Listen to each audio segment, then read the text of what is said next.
ಆ, ಅದು ಪ್ರತಿ ವರ್ಷ ದೇವಸ್ಥಾನದಲ್ಲಿ ಸಾಕಷ್ಟು ಭಕ್ತಾದಿಗಳು ನನ್ನ ವೋಟರ್ಸ್ ಎಲ್ಲ ಬರ್ತಾರೆ. ಅವ್ರ ಎದುರಿಗೆ ಸಿಕ್ಕಾಗ ತಮ್ಮ ಕಷ್ಟಗಳು ಕುಂದುಕೊರತೆಗಳನ್ನ ಹೇಳ್ಕೊತಾರೆ. ಅದು ತಪ್ಪು ಹೋಗೋದು ಬೇಡ ಅಂತ. ನನಗೆ ಗೊತ್ತು ಮಾವ ನೀವು ಯಾಕೆ ಹೊರಟಿದ್ದೀರಾ ಅಂತ. ಅತ್ತೆಗೆ ಎಲ್ಲಿ ಅವಮಾನ ಆಗ್ಬಿಡುತ್ತೋ, ಅವರೆಲ್ಲಿ ಮಾತುಗಳನ್ನ ಕೇಳಬೇಕಾಗುತ್ತೋ ಅಂತ ನೀವು ದೇವಸ್ಥಾನಕ್ಕೆ ಹೊರಟಿದ್ದೀರಾ ಅಲ್ವಾ?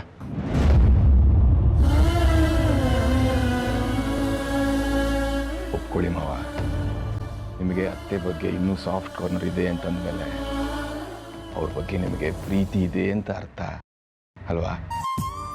ದೇವಸ್ಥಾನಕ್ಕೆ ಪ್ರತಿ ಸಾರಿ ಹಾಡ್ಕೊಂಬಂದಿದ್ದೀನಿ, ಈ ಸಾರಿ ತಪ್ಪಿಸೋದು ಬೇಡ ಅಂತ. ಅಯ್ಯೋ, ನೀವು ದೇವಸ್ಥಾನಕ್ಕೆ ಬರಲ್ಲ ಅಂತ ಅವ್ರಿಗೆ ಹೇಳ್ಬಿಟ್ಟಿದ್ದೀನಲ್ವೇ? ಪರವಾಗಿಲ್ಲ, ನಾನು ಹೇಳ್ತೀನಿ. ಸ್ವಲ್ಪ ಹುಷಾರಿಲ್ಲ, ಸ್ವಲ್ಪ ಹೊತ್ತಾದರೂ ಹಾಡು ಹೋಗ್ತೀನಿ ಅಂತ. ದೀದಿ ಹೊರಟಿರೋದು ಸೂರ್ಯ ಅವ್ರ ಬಗ್ಗೆ ಯಾರೂ ತಪ್ಪು ತಿಳ್ಕೊಬಾರ್ದು, ಅವ್ರಿಗೇನು ಹೇಳಬಾರ್ದು ಅಂತ ತಾನೆ? ಏನಿದ್ರರ್ಥ? ಸೂರ್ಯ ಅವ್ರ ಮೇಲೆ ನಿನಗೆ ಸ್ವಲ್ಪನೂ ಪ್ರೀತಿ ಕಡಿಮೆ ಆಗಿಲ್ಲ ಅಂತ ತಾನೆ?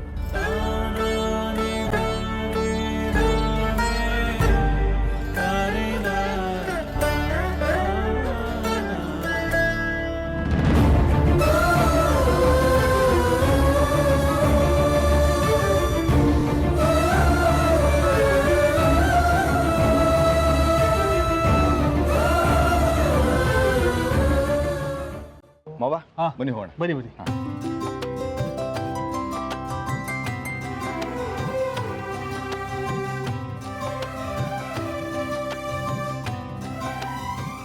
ಅತಿ ಬಾ.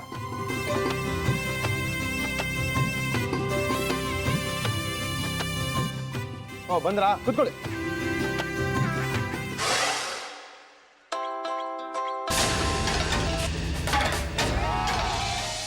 ಹೋಗಲ್ಲ ಅಂತಿದ್ದ ಸೂರ್ಯ ದೇವಸ್ಥಾನಕ್ಕೆ ಹೊರಟು ನಿಂತಿದ್ದಾರೆ. ಇಲ್ಲೂ ಕೂಡ ಡಿಟೋ.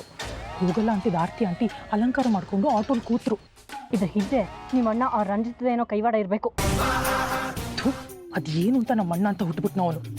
ಅಲ್ಲಿ ನೀನು ಆ ಆರ್ತಿನ ತಡಿಯಕ್ಕಾಗಲ್ವಾ? ನೀವು ಸೂರ್ಯನ್ ತಡಿಯಕ್ಕಾಗಲ್ವಾ? ಸೂರ್ಯ, ಅರ್ಪಿತನ್ ಕರಿಯೋ, ಫಾನ್ ಮಾಡೋ. ಬಂದೆ. ಇದನ್ನೆಲ್ಲ ರಂಜಿತ್ ಅವ್ರ ಮಾವಂಗೆ ಸರ್ಪ್ಗಾವ್ಲು.